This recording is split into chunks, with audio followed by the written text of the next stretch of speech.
Welcome to PSM classes. So we are going to solve case based question number 10. So इस question में हमें given है the heating effect of current is obtained by transformation of electrical energy into heat energy. तो heating effect जो है, heating effect of current किसकी वजह से आता है? जब इलेक्ट्रिकल एनर्जी कन्वर्ट होती है, ट्रांसफॉर्म होती है किसमें? हीट एनर्जी में। Clear? Just as mechanical energy used to overcome friction is converted into heat, in the same way electrical energy is converted into heat energy when an electrical current flows through a resistance wire. So जैसे जो mechanical energy होती है, फिर वो friction को overcome जब करती है तो वहाँ पर जो है हीट प्रोड्यूस होता है। तो सेम वे में जो है इलेक्ट्रिकल एनर्जी भी किस में कन्वर्ट होती है? हीट एनर्जी में। जब कोई इलेक्ट्रिक करंट फ्लो होता है किसी वायर के थ्रू, रेजिस्टेंट वायर के थ्रू, तो वहाँ पर जो है इलेक्ट्रिकल एनर्जी वो कन्वर्ट होगी किस में? हीट एनर्जी में।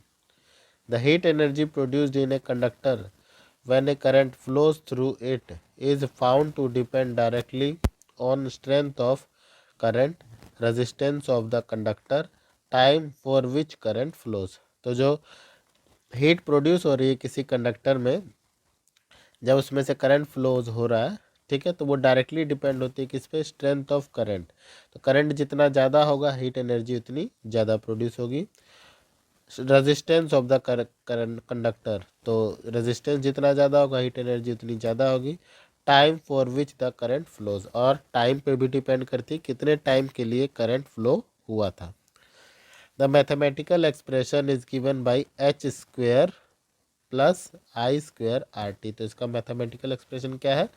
h is equal to y square R T. The electrical fuse, electrical heater, electric iron, electric geyser all are based on the heating effect of current. Okay, so ये सारे applications हैं heating effect के। Electrical fuse, electrical heater, electric iron, electric geyser, all these are the application of heating effect of electric current. So what are the properties of heating element? So अगर हम heating element की property की बात करते हैं तो heating element is an application of heating effect of electric current. So heating element की हम बात करते हैं तो heating element ऐसा होना चाहिए जिसके resistivity क्या हो? हाई हो। resistivity हाई हो, तो रेजिस्टिविटी हाई होगी, it means it can produce more heat. और हीट प्रोड्यूस हो रही है तो इस टाइम पर जो है ये मेल्ट ना हो, इसके लिए जो है इसका मेल्टिंग पॉइंट भी कैसा होना चाहिए? हाई होना चाहिए। So these are the two properties of an heating element, that they have high resistivity and high melting point. Okay, so next question is what are the properties of electric fuse. तो electric fuse की क्या property है? तो electric fuse जो है वो circuit को protect करने का काम करता है। तो इस प्रॉपर्टी के लिए हमें चाहिए कि जो इलेक्ट्रिक फ्यूज है उसका जो रेजिस्टेंस है वो कैसा होना चाहिए? तो रेजिस्टेंस जो है वो हाई होना चाहिए। तो रेजिस्टेंस हाई होगा तो ये हीट प्रोड्यूस करेगा, और क्योंकि इसको सर्किट को ब्रेक डाउन करना है तो सर्किट को ब्रेक डाउन करने के लिए फ्यूज़ का मेल्ट होना नेसेसरी है। तो इसका जो मेल्टिंग पॉइंट होगा वो कैसा होगा? लो होगा। क्लियर है? इलेक्ट्रिकल फ्यूज़ क्या होता है? इलेक्ट्रिकल फ्यूज़ और blade of a wire which have high resistance and low voltage. Next is when the current is double in a heating device and time is half, what will be the heat energy?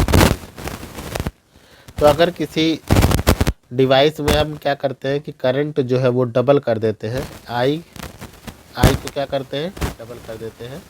तो current जो है वो I equal हो जाता है किसके? 2I के। तो इस केस में और टाइम जो है T इक्वल टू हो जाता है किसके? T/2 के।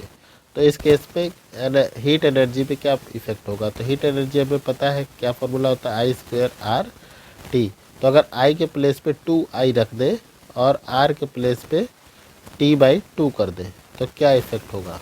चलिए देखते हैं। तो 2I का स्क्वायर होता है 4I²R T/2। तो 2 से ये कैंसिल होगा, यहाँ पे आ जाएगा 2, सो यहाँ पर हमें मिलेगा 2I² RT, ठीक है ना। यहाँ पे हमें क्या मिला 2I² RT, और I² RT जो है वो किसके इक्वल होता है, H के। तो यहाँ पर क्या मिलेगा हमें 2H, तो हीट एनर्जी होगी